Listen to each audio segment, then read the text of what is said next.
Je voudrais dire aussi que ce soit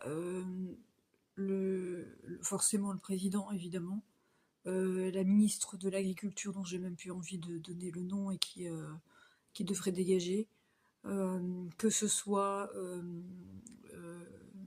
comment il s'appelle, Duplon ou l'autre, là, je me souviens plus, qui disent des théories complètement fausses,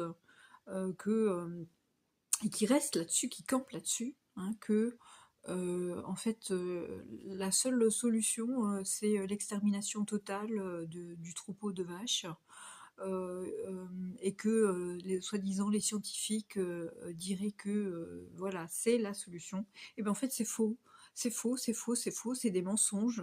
Euh, En 2019, par exemple, en Inde, alors c'est pour ça que j'ai mis une vidéo, renseignez-vous sur différents médias alternatifs, sur YouTube, il y en a plein qui parlent du sujet de manière juste et pas des faux mensonges qu'on nous prodige dans les médias mainstream qui font passer en plus les agriculteurs pour qui transmettent des fake news parce qu'ils disent que les agriculteurs étaient agressifs alors qu'ils ne l'étaient pas du tout.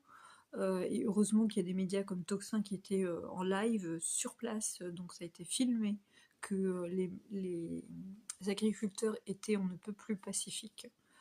Et dans les médias mainstream, comme BFM par exemple, où ils vont dire que en fait les agriculteurs euh, ont attaqué des gendarmes, mais pas du tout, pas du tout, pas du tout, quoi. C'est eux qui se sont fait attaquer, c'est eux qui se sont fait gazer, c'est leurs vaches qui se sont fait gazer.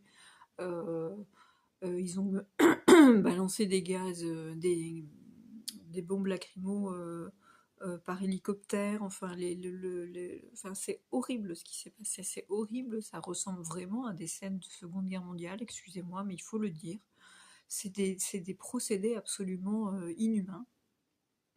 Et la façon dont le bétail euh, est tué aussi, quoi, et après ce que subissent les agriculteurs, enfin c'est des traumatismes, et les animaux, mon Dieu, je prie, je prie, je prie le ciel pour que tous ceux qui participent à ces actes barbares se prennent en pleine gueule toute la souffrance qu'ils génèrent, quoi. Mais vraiment, le retour de boomerang, quoi.